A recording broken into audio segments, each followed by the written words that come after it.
Hello and welcome to this video. My name is Andy Edwards and I am smack in the middle of the screen.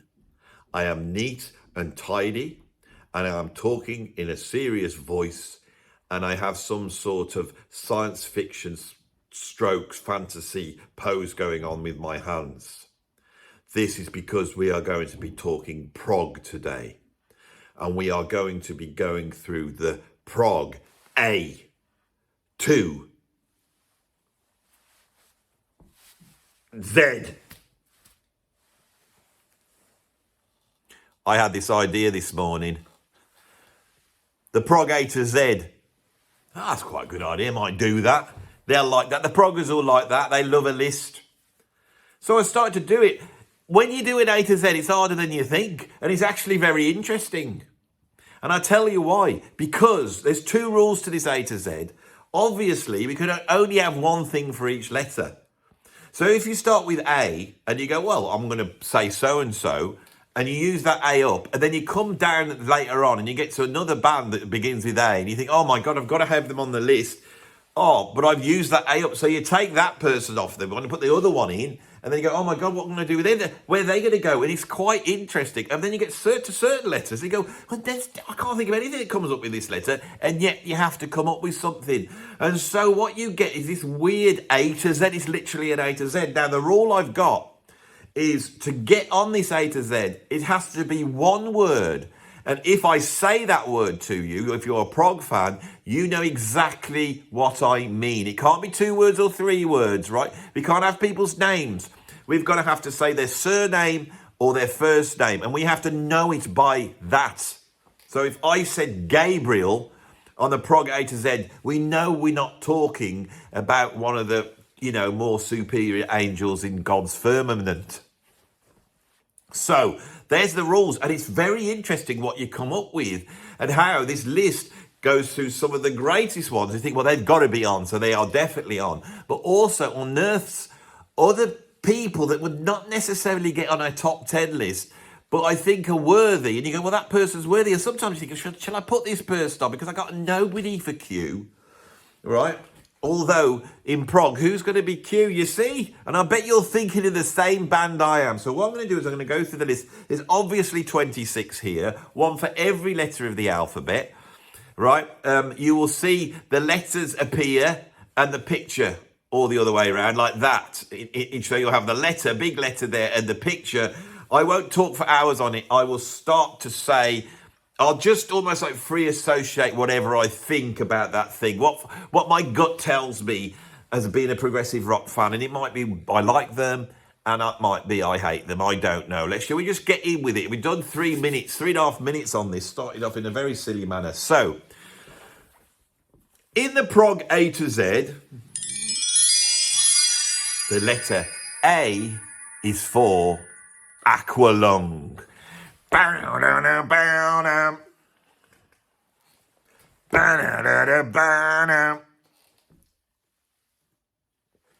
Aqualung. Jethro Tull's 4th album. The album that made them into a stadium band. The album that sold so many and that crossed over to FM radio, which is surprising because it's a bit of a strange album. The album that is not a progressive rock album. It's just a rock album. But everybody thought it was a progressive rock album, which turned Jethro Tull into a progressive rock band. Not my favourite Jethro Tull album at all. And I've always wondered why it's been such a success. But in terms of Jethro Tull, if you were going to pick one album to represent Jethro Tull, it would be Aqualung. Right. B. B is for Bruford. Is Bill Bruford the greatest progressive rock drummer that ever lived? Well, if he is, it's a bit of a strange career because he really made his name in Yes. And he was in Yes for a total of 4 years. And yet, even though he was only in that band for 4 years, for many Yes fans, he is the definitive drummer of Yes. He then went on to join King Crimson and rewrite the book again. Bruford's approach to drumming is different to all the other prog drummers because every other prog drummer is big and bombastic. Bruford is small and precise. And somebody once described his drumming to me like a Savile Row suit. Not Savile Roy. Or Jimmy Savile suit. No jokes about Savile, but you're in there now, Andy. Bruford is like a Savile Row suit, somebody once said. Right. See, I'm into the old Welsh. It just shows how many bloody top tens I've done. At number 8, I'm just so used to going to that. Come on, you stop that. So you got to go. What do? You go. C is for caravan, not the thing that you go on holiday with when you know, a youngster in the 1970s and your parents couldn't afford to take you on a foreign holiday, so they buy some box thing, stick it on the box. Your dad gets stressed out, you can't reverse it, he drives all the way down. You know, you get down to the holiday camp, he puts the things down, and then you get your little towel and you have to go over and have a shower, and there's Big Daddy Longlegs. Not all that, right, not that. Just a moment. With all this weight at the back, I'm not safe to be taken anywhere. Yeah, oh, do stop fussing, Claude. You mark my words. All right, don't panic. I'm putting the brakes on. Hey, pack that in, Claude. It's not my fault. I told you we were overloaded. Next time you take a caravan on holiday, please don't overload it and keep within the speed limit. We're talking about caravan, which is possibly the best representation of the Canterbury scene. And Caravan, whose probably landmark album is Land of Grey and Pink, right, is that quizzical English sense of humour, quirky end of the prog market. An absolutely classic prog band. A prog band that I have never really listened to that much. It's not that I don't like them, they just never really figured on my wavelength. A lot of the Canterbury bands have passed me by because, I don't know, because I love that English aesthetic thing. And when I listen to them, I love them. I think it was just a matter of when I heard them at a certain point, and by that point when I heard them, I'd moved on to other things. Have a drink, Andy, get some more caffeine in you, you're not lively enough yet. He's not lively enough. Bloody hell, how long is he going to get? It's like he's on some sort of speed. Come on, you've got a long way to go yet. Calm it down. Calm it down. You're too excited. You like this idea and you want it to work, don't you? I do. Yeah, I do want it to work. It's bloody cool. Right, D is for Dunnery.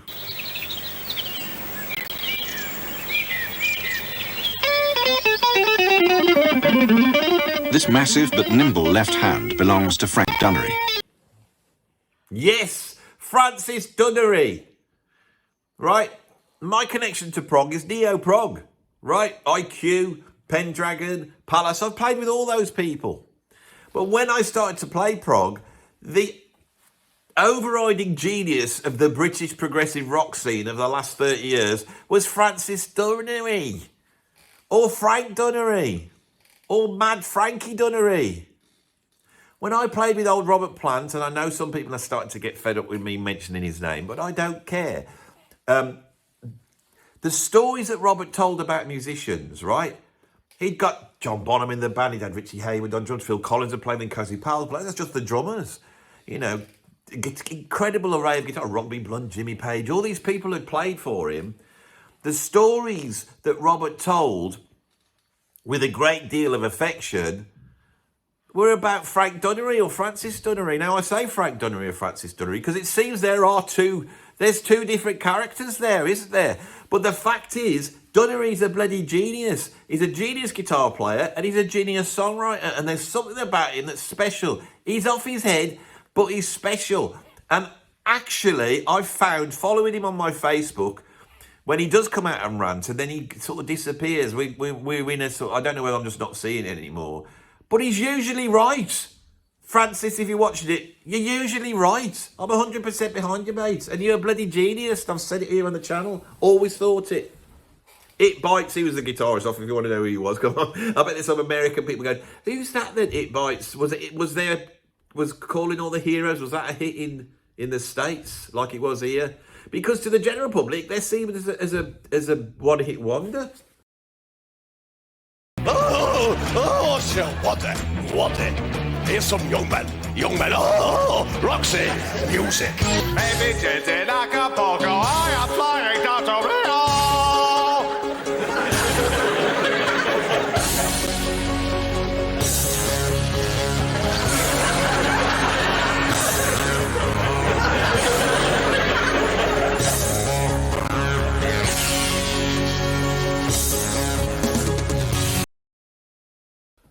Anyway, F is for Fripp. Robert Fripp. Guitarist in King Crimson, pretty much invented prog. And then once he'd invented it, he wouldn't let it rest. He kept pushing it, and he's been pushing it and pushing it and pushing it. Right? He's had so many achievements in the progressive rock world, from the extremely esoteric King Crimson stuff of the early 70s, like Islands and Lizard, through to playing on world famous pop songs like Heroes by David Bowie, but never ever compromising his vision. He's a monk, he's a mystic, and he's a totalitarian autocrat, all in one. And now he's hung up his prog, what do prog people have? Cape. Although he would never have worn a cape. But anyway, we'll get on to capes in a minute. But he's basically now stopped doing all his prog, and he's now become a fool, a buffoon. And he jumps around his big house with Toyah. And Toyah, they sing all sorts of awful songs. And he sits and plays the guitar. Seems like Toyah tells him what to do, to be honest. He seems to be ruled by Toyah, I feel. Robert Fripp's been brought down by Toyah.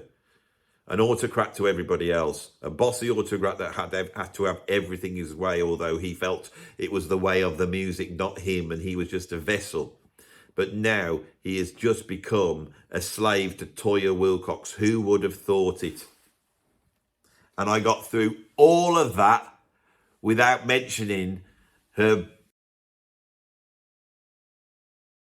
Sorry to interrupt this show in this rude and annoying way, but I just wanted to tell you about a few ways that you can support me here on YouTube and get access to even more weirder and wackier content. First of all, you could become a patron. You could become a free member or a paid up member.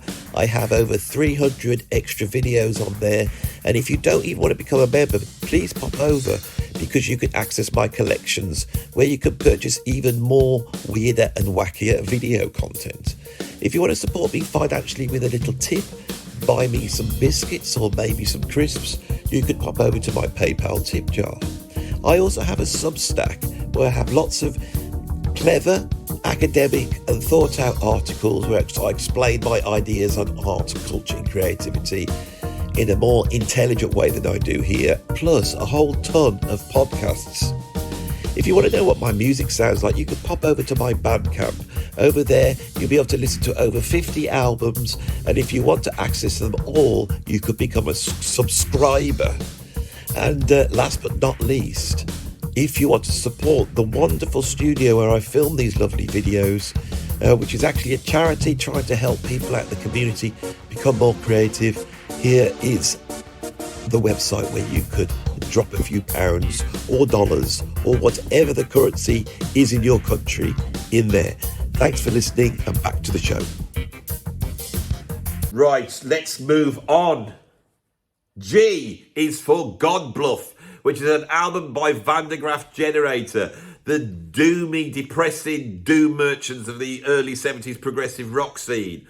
Right, that progressive rock fans, if they're true progressive rock fans, seem to absolutely love, but I'm not so keen on them, and I keep listening to them, but I don't get it. Actually, God Bluff is a little bit better to my ears than the Porn Hearts, the one that everybody goes on, which is why I put it here. Plus, I think the cover's better as well. Peter Hamill's a proper little genius there. He's got all his weird singing he does, you know, that's very influential. I mean, bloody Bruce Dickinson copied his style off him. John Lydon copied his style off him. He invented punk rock, even though he's a progger. You can't knock this band. There's something else, right?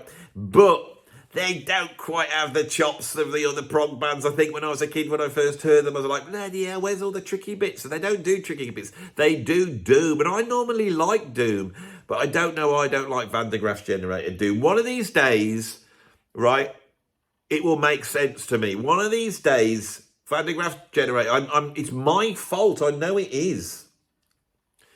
H is for hypnosis. Yes, those guys that made all those stupid, weird album covers that seem to have nothing to do with the album.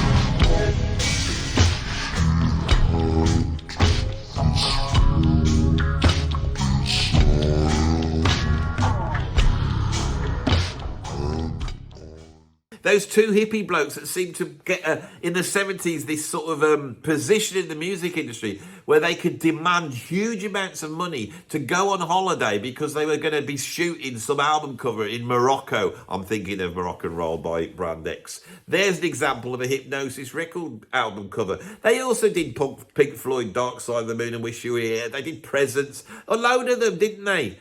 Storm Thurgood, but there was that him, and there was somebody at Albury. I don't know who was in bloody Hypnosis.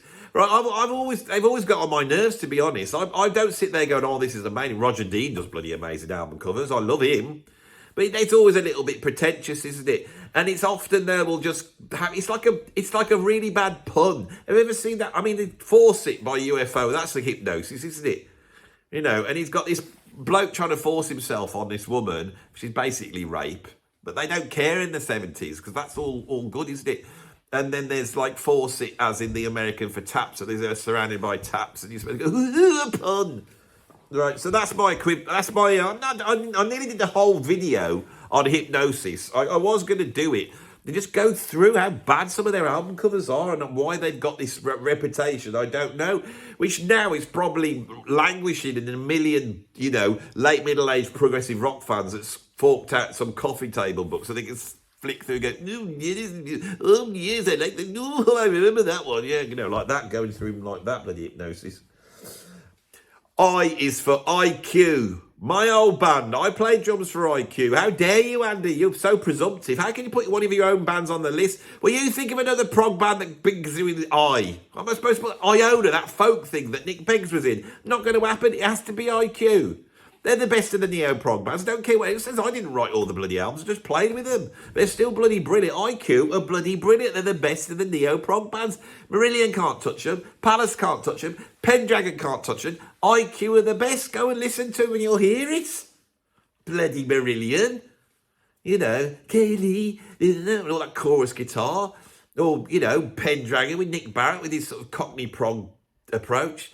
You know, my old man's a wizard, he wears a wizard's hat. He likes to do the spell. I don't know, I love Nick Barrett. I'm joking. Nick, if you're watching it, I've always thought Nick Barrett is a super talent.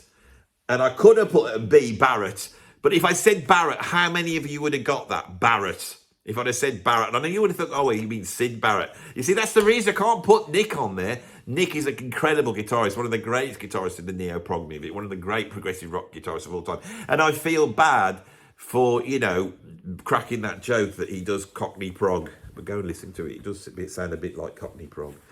Right, so this one's a stretch. At J, we have John. Jon. I've had to spell it. John. Which John do I mean? Jon. Which one do I mean? Shout it. Yes. John Anderson. John Anderson. Bloody hell. The doing this channel and thinking about prog, right? The inventor and the professor, the Frankenstein that begat prog in his prog laboratory is Robert Fripp, right? But the soul of prog, the heart of prog, the person that represents prog in their very being. Whatever John Anderson is doing right now, I don't know what he's doing. He might have to be like he's changing a plug on a kettle. I don't know what he's doing. He's probably got up this morning, I don't know, and he could be doing anything, couldn't he? You know, there's some hair in the plug hole, all the mundane things we all have to do.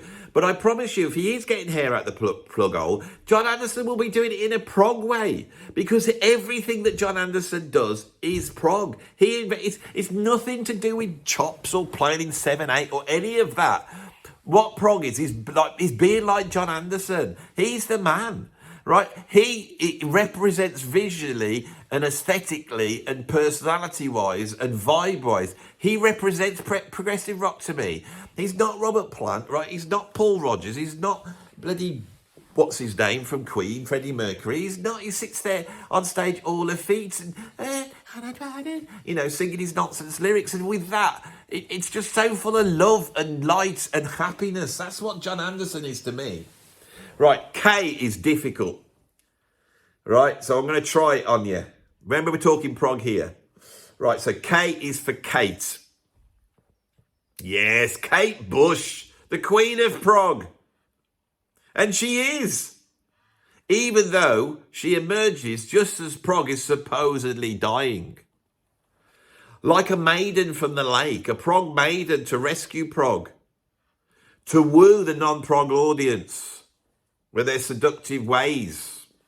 A little prog babushka coming out and wooing, seducing the normal audience to listen to prog, because bloody Wuthering Heights, number one, is prog. There's nothing more prog than that. She's out and out prog. She's prog now, and she's prog then, and she will always be prog. She can bring out an album now and have like an hour-long track on it, or a whole side, or the concept album. The critics won't say anything. They'll never criticise Kate. Never. You don't mess with Kate. You just do not mess with her. Right? She's mates with Dave Gilmour since she's a little girl. She knows all the proggers. She is prog. She's out and out prog. Kate's prog. Kate is more prog than Dave Gilmour is. But he's more prog than Pink Floyd. Kate Bush is absolute out and out. She's the princess of prog.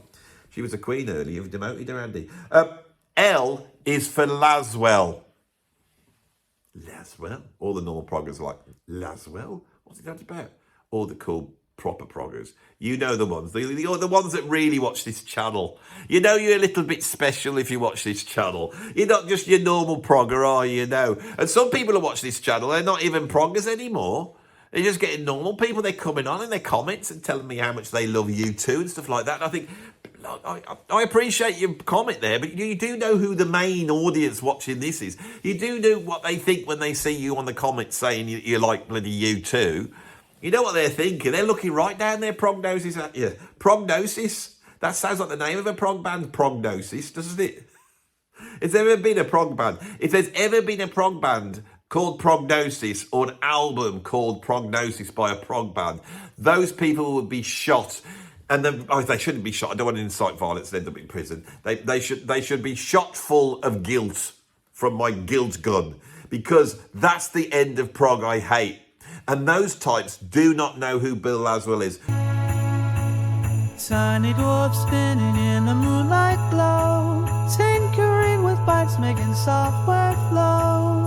The light echoes through the forest tread, solving every glitch with thoughts in their head. Dwarves turn to the stars so bright, golden magic in the heart of night, in the digital forest. Dreams ignited, dwarfs dancing brings pure delight. Bill Laswell is a bass player, he's a composer, and he's a producer. He set up his label Axiom Records, and he worked doing the most insane music through the 80s when all the music was rubbish. He would pull in diverse musicians, Bootsy Collins, Buckethead, some Moroccan musicians, Zakir Hussain, and put it all together and create this big melange of just diverse sort of multiculturalism in music form. And he knew how to do it. He's not very well at the moment, but I absolutely love Bill Laswell, and he's out and out prog for me. And he is behind one of the greatest progressive rock albums of the 1980s, which of course is Public Image Limited's album called Album. Yes, John Lydon is prog. He's out and out prog, and he was prog when he did the album with Bill Laswell, and he got bloody Ginger Baker and Tony Williams on drums. He got Steve Vai on guitar, Zachary here Zakir Hussein on tablas, El Shankar on violin, Jonas Hellberg on bass. Bloody hell, what the hell's going on now?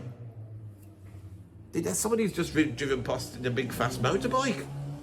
We're not on the road here, we're miles away. M is for magma. Yes, magma. Christian Vander's band. Christian. There's so many odd words coming together on this video. And it's tripping me up. Christian Vander's band. Anyway.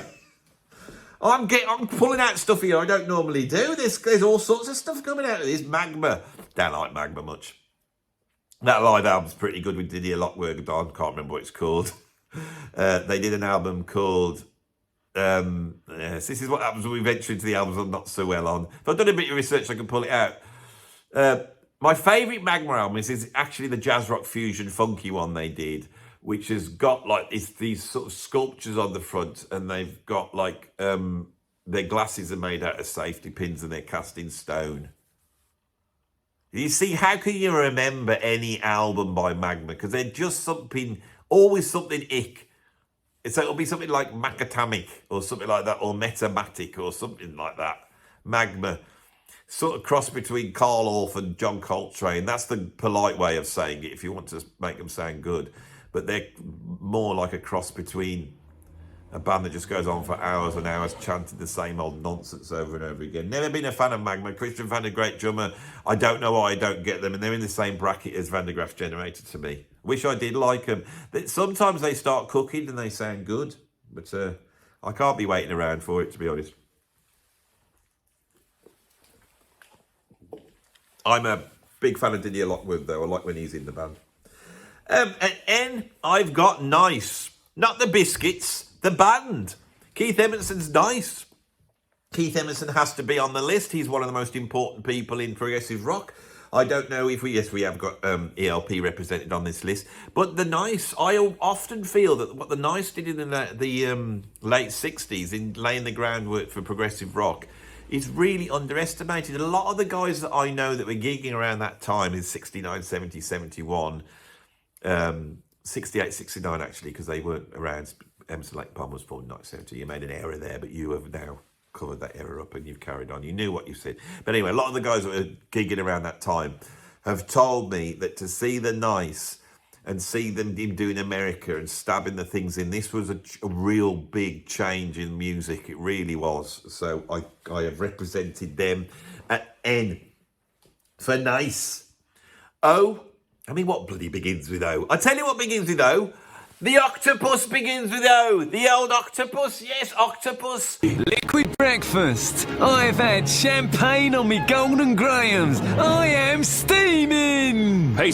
Possibly Gentle Giant's best album, but it's impossible to say because all their albums are brilliant except for Giant for a Day. They're all really good, and the best ones, they're really, really good, and they were having a run of albums when they did Octopus.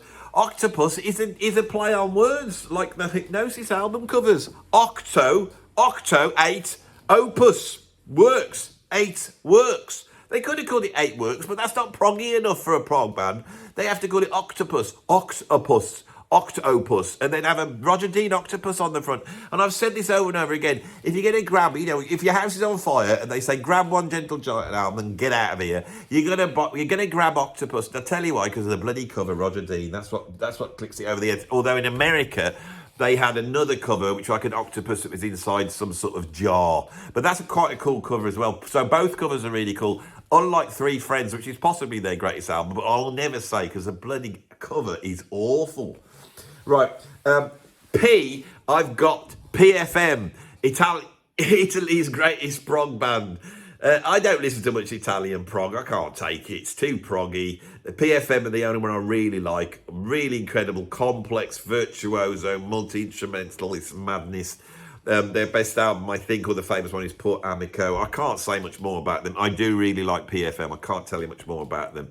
I couldn't even tell you what that stands for, PFM now. I could when I spoke about it on the video, because you know what I'm like with big words. Pull for verb. I can't even approximate it. See, when I do these YouTube videos, you'll be talking and you realise that you've got yourself into a certain zone and you're heading for a certain word, you see. And when you get to that word, you've got two choices. You could try and avoid it, and I have a technique for avoiding the word. You could just plain forget it and go, oh, and sit there looking bewildered, which you can do every now and then, but you can't do all the time. People get fed up. Or you can try and say the word, but you don't quite know how to say it, right? I've just done a video on Sting, and I'll let you into a secret, right? Before Andy Summers, I had this guitarist. And as I was saying it, I realised I didn't really know how to pronounce his name or even how to spell it. Or I only had a general idea. So I was there going, you know, Sting formed the Police. He was playing bass and vocals, Stuart Copeland on drums, and on guitar, Henry Panradi, who was a really great guitarist, but not, you know, and I was like that too, in that Henry Panradi. And that is what we got. And it's the same thing with PFM. I can't do it. Shall we just move on? Q is for Queen. Yes, Queen of prog. They're more prog than Rush, right? There's more prog going on in Queen for longer than Rush, right? They're full on prog, right? And that's the way it is. They sing about dragons and castles, and they sing about all sorts of weird stuff. They have long, epic songs sometimes, but they also do short epic songs. They're probably the greatest short epic songwriter of all times. And of course, Bohemian Rhapsody being probably the greatest mainstream prog song in history. And the thing about Bohemian Rhapsody, it is so prog. It's unbelievably prog. And the mainstream audience love it. Why do they love it for? Why do they love that and yet they don't like Van de Graaff's Generator? What's the difference? Tell you what it is, a bloody tune, that's what it is. Right, so that was Q. Q is for Queen. R is, this is a clever one, R is for Rail. Peter Gabriel, I couldn't get Gabriel on here. I thought Peter Gabriel's got to be on here, Genesis is going to be on here, but I'd use the G's up. If I use Kick Gabriel up, I can't use the G for Genesis. They got the G's nailed. And I had God Bluff by Van de Graaff Generator because V I'd got for somebody else, you see. This is what it's a pretty hard list to do. Rail. Yeah, that is the one, isn't it? Rail. Yeah, rail. Rail. Andy, this is the point we're supposed to say something off the top of your head about rail. And you know all about Lamb Lies Down, bro. You could tell the story if you wanted, couldn't you, about rail? But I tell you what I can't remember is the line from Lamb Lies Down and Broadway. I was gonna pull it out like this. Rail the wheel, Russell Kid. Rail the... Is it Imperial? It's not Imperial, is it? Rail the Imperial Aerosol Kid. He's forgot what he did, and the lamb... I know this bit. Lies down. On Broadway. Early morning Manhattan. Please don't cross the line. People go, oh, I'm not so keen on Lamb Lies Down on Broadway. I like the early song. Oh, bloody hell, listen to that song.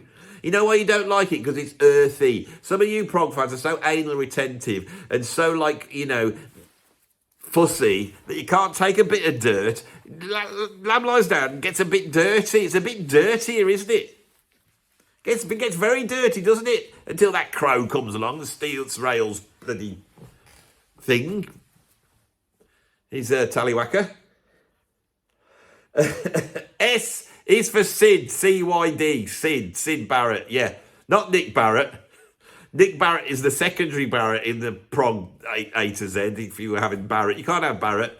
You could have Barrett, but it would be Sid. Sid owns Barrett. Sorry, Nick.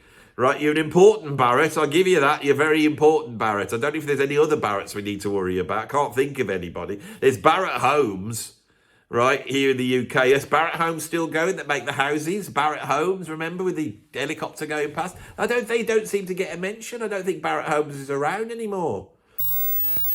Barrett, Britain's major private house builder, offers the largest choice of top-value houses, from £8,000 right up to £50,000. And that's a breakthrough. Anyway, Sid Barrett is the genius that was the frontman of Pink Floyd, right? This was the perfect band, the band to follow on from the Beatles. Sid was a brilliant songwriter, a great guitarist, tons of charisma, but the trouble is he took too much acid and he went mad. And then he had to leaving Pink Floyd without any songwriters or singer or frontman. But because Pink Floyd were posh boys and they knew how to run everything as a business, and because they had really strong contacts with the industry, the label never dropped them. They just kept them going for around about 6 albums of pretty directionless trot, until eventually Roger Waters played his hand and took over the band, and eventually took over the band completely, ruining the band. If Syd Barrett hadn't gone mad, what would have happened? This is the thing. No one ever seems to think this. If Sid had stayed in the band, what would have happened? And what would have happened is, I think, Pink Floyd would have turned into some sort of weird, psychedelic, weird band that as soon as rock music in the 70s kicked in, they wouldn't have been able to adjust. So it's almost had to happen. That's a weird take. There's a video in there if I keep exploring that one. T is for Tarkus, the side-long epic that is on side 1 of the album, also called Tarkus, which I believe is ELP's second album, isn't it? And then they did that live pictures of exhibition. Tarkus is bloody amazing, right? ELP were never better than on Tarkus. Right, their best album's the first album because it's dark and menacing, and then they sort of lose the dark menacingness. What Van de Graaff Generators are supposed to do, I feel that ELP does on the first album. It's a bloody dark album, that is. And Tarkus has still got that before they start to get so a little bit too flowery. Side 2 of Tarkus is pretty good. It's entertaining. There's a few sort of ELP jokes, but my God, if they'd have done another track like Tarkus on side 2 of Tarkus, then Tarkus would be the greatest progressive rock album ever made. Tarkus is incredible. One of the first side-long epics, and actually, in terms of composition and delivery and virtuosity, you know, knocks what Yates did into a cocked hat. Oh, there is so many troublesome opinions on this video. This is what I love about this. There's going to be so much stuff in the comments as various prog aficionados react to what I've said. I'm just going to keep going. U is for Utopia. And Utopia is the American prog band by Todd Rundgren. Now, Todd Rundgren, along with Frank Zappa, is one of America's true prog geniuses from the 1970s. They've had ones later on, people like Neil Morse, I think they're prog geniuses. But in the 70s, you got Zappa and Todd Rundgren. And Todd Rundgren is at his peak in his solo career. Utopia get cheesy very, very quick. But they are a very good American prog band. We have to, I've learned not to insult the Americans now because they get very touchy about this. If Scott from Prog Corner is watching at this point, he'll be getting very upset as they get all excited and want to champion Styx, as though somehow Styx is as good as King Crimson. But they're not. The best you've got is Utopia. Kansas not having it. They're all right. They're all right. It's like bloody Lynyrd Skynyrd prog, Kansas is, isn't it? Lynyrd Skynyrd prog. Same with Dixie Dregs. That's Lynyrd Skynyrd fusion. They can do Lynyrd Skynyrd brilliant. We can't do Lynyrd Skynyrd as good as you. You know, Southern rock, English are rubbish at. Southern rock for us is the Grumbleweeds, right? Remember that. And I would rather have the Grumbleweeds than Kansas, you know. Who wouldn't? Who wouldn't? Oh, see, I thought this was going to be rubbish because I had nothing to say about Utopia, but I managed to talk about the Grumbleweeds instead of talking about Utopia. First album's really good. It's derivative. He's doing his prog thing. Americans can't do prog. Got to represent them, and I've represented them twice on here with, who else did I have on here that was American? There's got to be some other American person on here. Not really. So Americans, you're on there. You've got Zappa and you've got Utopia. And I've just given it away. Now, I've given Z away now, and you're going to wonder why. Well, the answer is just keep watching, because we're in some weird time loop now. V is for Vangelis. Yes, the big beardy keyboardist that was in Aphrodite's Child and played on 666, that one album, and then went off and did an album solo career. We had lots of keyboards, lots of beards, you know, and lots of working with John Anderson, having it records, but also doing Chariots of Fire and Blade Runner. That's Vangelis. If you're ready, Vangelis, yeah? Would you like to play your new track for us?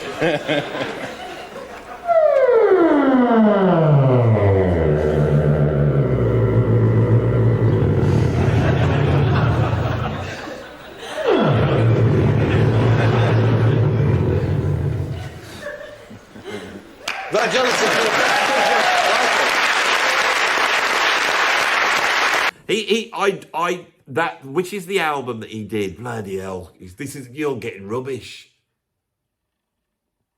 That's the first solo album that Vangelis did is unbelievable, and it was used by Carl Sagan as the soundtrack to Cosmos. I know all about this. I can't remember the bloody name of it. Come on, Andy. It's one of the great progressive rock albums. There's no point in telling them. They all know. You know, nobody who's watching this video has got to this point, does not know this. They all know this. They should be here, not you. You can't even remember it. I feel like it's not Revelations, is it? It's a name like that, isn't it? Are you enjoying watching me trying to remember stuff? I hope you are. Right, W is for Wakeman.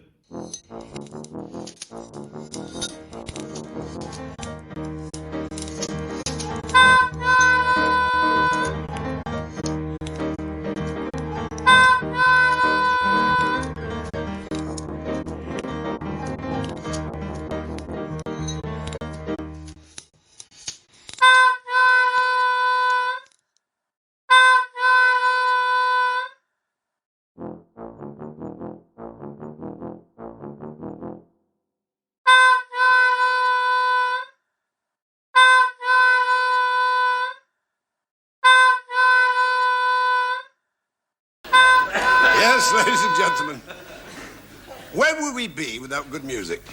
Yes, this is where the capes come in. The great Rick Wakeman, right? The Royal College of Music dropout, okay, who got the gig in the Straubs, wasn't quite the right band for him. And then when Tony Kaye wouldn't play a synthesizer, he got the gig in Yes. And he comes in Yes, and he's sort of flowery, classical, you know, no soul playing. Because the whole thing about Rick Wakeman, I think, is genius, is he's really got no soul when he plays. If you listen to him doing that organ solo, and Bill Bruford pointed this out, and he's totally right. If you listen to that organ solo on Roundabout, it cuts and it's got drive, but it's not bloody Jimmy Smith. It's not even Keith Emerson. Keith Emerson had a ton of soul. Rick Wakeman's flowery, right?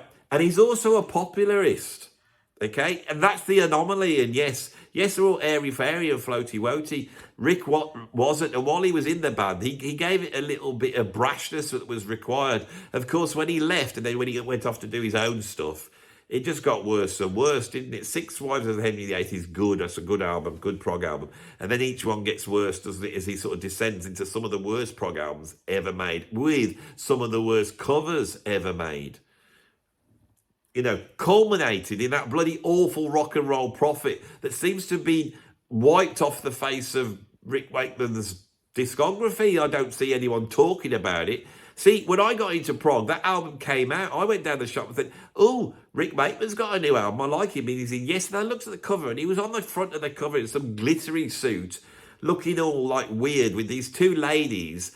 And my uncle, when he saw the cover, he said, why have those girls got their tights down by the ankles? And I thought, I don't know, maybe it's hot, because I didn't know what my uncle was referring to when he said this. I didn't realise that he was having a laugh at Rick Wakeman's sort of pervy ways. And then when you turn the album, I remember on the back, he'd got his wife on there, who back then I think was Nina Carter, who was a page 3 girl. And you could see her nips through her top. It was all a bit rude. So I had to keep it from my mum. And then when I put it on, it was absolute rubbish. And that's my talk about Rick Wakeman. That is how I see it from my subjective point of view. We're on to X now. X, there's nothing that could be X. Yes, there is. Think about it. Xanadu.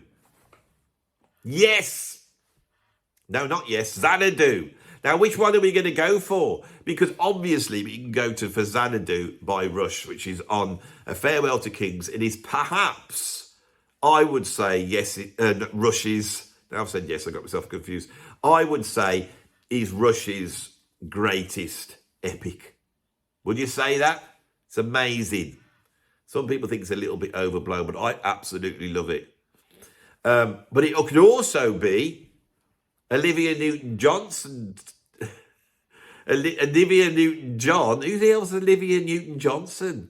This is rubbish, Andy. I'm telling you, there's too much here. I'm having to jump around. We did 26 subjects here, and I haven't got anything prepared. I'm having to jump from 1 to 2, and I'm saying Xanadu.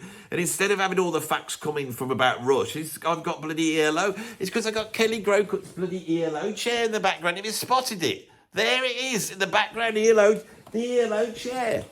Right, I bet Kelly Grocut was sat on that whilst Olivia Newton-Johnston was doing a writhing Let's Get Physical dance, and she put the vocal take down to Xanadu, which is also is pop progressive rock. Is it? ELP, ELO, just get on with it, Andy. Just keep going, you're nearly at the end. Is ELO, are they prog? Of course they're bloody prog. Well, Xanadu, it's disco prog. ELO and disco prog, which is a very, very narrow genre. It's got ELO in it and Jeff Wayne's War of the Worlds, and maybe a little bit of Sky. If anyone else has got any other disco prog, and you can throw it in the comments, and I can gather it all together, and I will come up with the 10 greatest disco prog, which is a list that only I would do, and it's got to be done now. I've mentioned it. Where are we? Why? What's Y for? It was the first one I wrote down. I thought, right, let's do the A to Z. Right, well, what's the first thing that comes into my mind when I think of prog? It's yes. Well, put that down for Y, because Y is going to be troublesome. Get yes out of the way. Yes. First thing I thought of when I thought of prog is Yes. It's Yes. Greatest prog band of all time. Earlier you just said about how they couldn't write an epic as good as ELP. And it's true. Keith Emerson's a proper monster composer. And he can sit down and orchestrate a through-composed piece. That's not how Yes rolled. What Yes rolled? Yes did the prog sandwich. And the prog sandwich is you get 4 songs that you've written. There's 4 separate songs. You get a fiddly bit at the beginning, and you get an anthemic crescendo building bit at the end. And then you somehow arrange your way through the 4 songs in the middle. That's what Yes do. And Yes didn't learn to not do that until they got to Awaken. And when they wrote Awaken, which doesn't do that, it just whines and whines through this incredible through-composed piece. They then do their greatest epic, which is Awaken. But Close to the Edge is incredible, even though it is the prog sandwich. I love Yes. They're my favourite band. If I was into metal, if I hadn't heard Yes, if I hadn't heard the Yes album in 1980, 81, I wouldn't be talking to you now. Or if I was, I'd be going on about bloody Raven or Venom or bloody Tigers of Pantang, because that's what I was into. Where would that have developed? When I become a proper metaler, so many people of my age did. Maybe I would have picked up on this sort of guitar thing that was happening in the 80s with Steve Vai and Joe Satriani. Maybe that would have happened. Or would I just got stuck listening to Halloween albums? Who knows? Thank God for Yes, that's all I'm saying. And we are at the end. What's Z for? Z, of course, is for Zappa. Frank Zappa, born 1940, died 1993. The greatest American... Oh, bloody hell. I've missed one out, haven't I? Did you notice? I thought I got through that with missing one. I always miss one out. We had Tarkus, didn't we? We had Vangelis, but what we didn't have was a U. Now, shall I edit this? I'm going to edit this, right? So now you've got to this bit. What's happened is I'm now going to do the U bit. Cut that bit out, put it in the right place.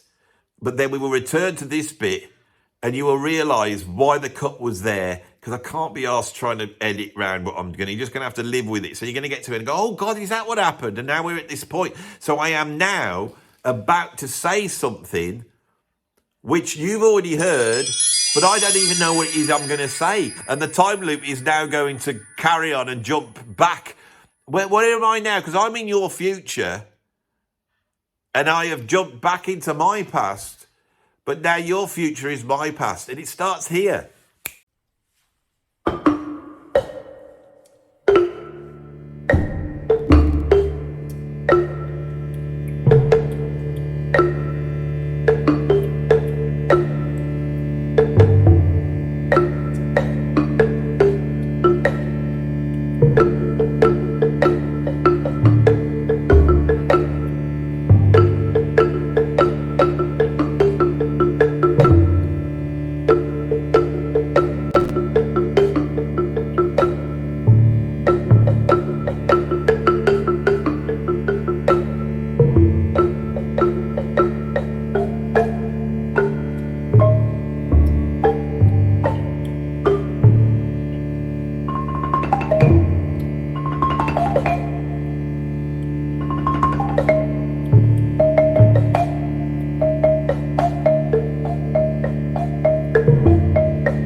Thank you.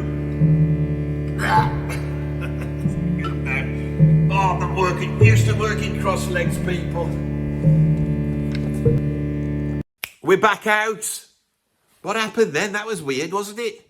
It was like going through some sort of time tunnel. It was very prog. I had a prog ending that I didn't expect to be video on prog. That was pretty good, that was. I enjoyed that A to Z. I'm working on an A to Z of jazz rock and an A to Z of jazz. That's diminishing returns. The prog one will get the most views. The jazz rock will get the next most views. And then the jazz one will get hardly any views, but that's the one I enjoy the most, right? But the thing is that then I'm going to do the A to Z of twats. Imagine that, right? And I will spend a long time. Can you imagine the A to Z of twats? Musical twats. Who's going to be on it? You all think about who's going to have an A. Who's going to be A? Alice Cooper? Nah. He's on the surface, he's a twat, but he's not at all. Alice Cooper's a nice guy and he's a great artist. You can't have Alice, can you? Who are you going to have at A? AC/DC? No, who's it going to be at A that gets on your nerves? Bryan Adams. Bryan Adams. Doesn't he, really? I mean, God, I like Bryan Adams. Right, I'm going to finish up with a rant, an impromptu rant about Bryan Adams, just because we didn't get anything on here. And I know you like a rant. And he won't be advertised, so this is like a special features rant. Bryan Adams, I like Bryan Adams. He seems like a nice guy, right? He's a bit of a rocker, okay? And he's written some good, solid poppy rock songs. Like Run To You is good, right? He got on our nerves here in the UK when he went to #1 for about 2 years with his music from the Robin Hood. Remember that? You know, with the arrow and it followed all the way through. Everything I do it for you. You remember all that, right? Now, that's not why he gets on my nerves. I like Bryan. I think if I met him, I would get on with him, right? But he's just so second league in every single way. If somebody likes Bryan Adams, they don't like rock.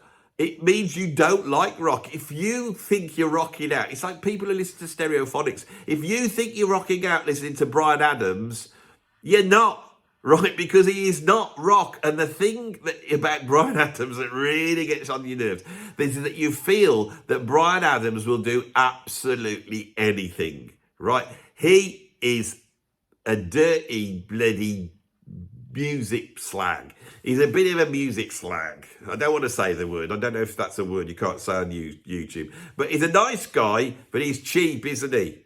He'll do whatever. Anybody comes along, right? If I rang him up and said, you want to do a collaboration with me? I could get him on the channel, but he's not going to come on now. But he probably would. He'd probably come on here with a big smile on his face, right?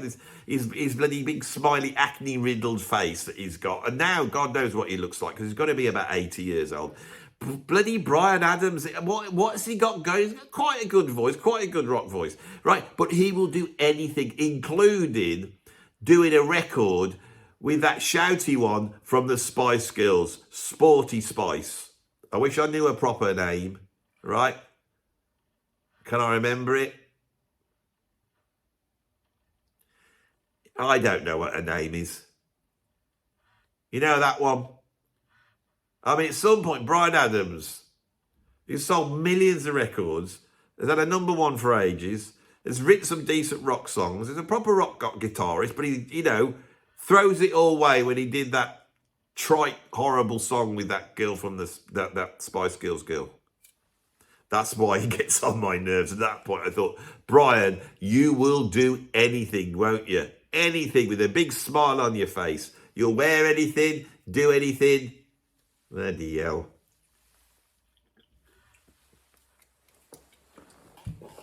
You're the Kevin Hart of rock. The heart of the sunrise.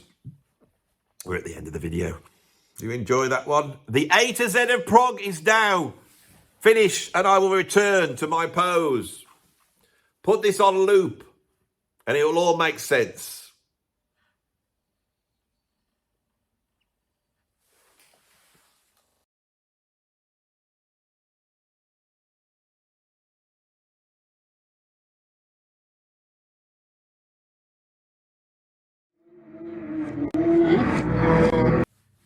Bosoms.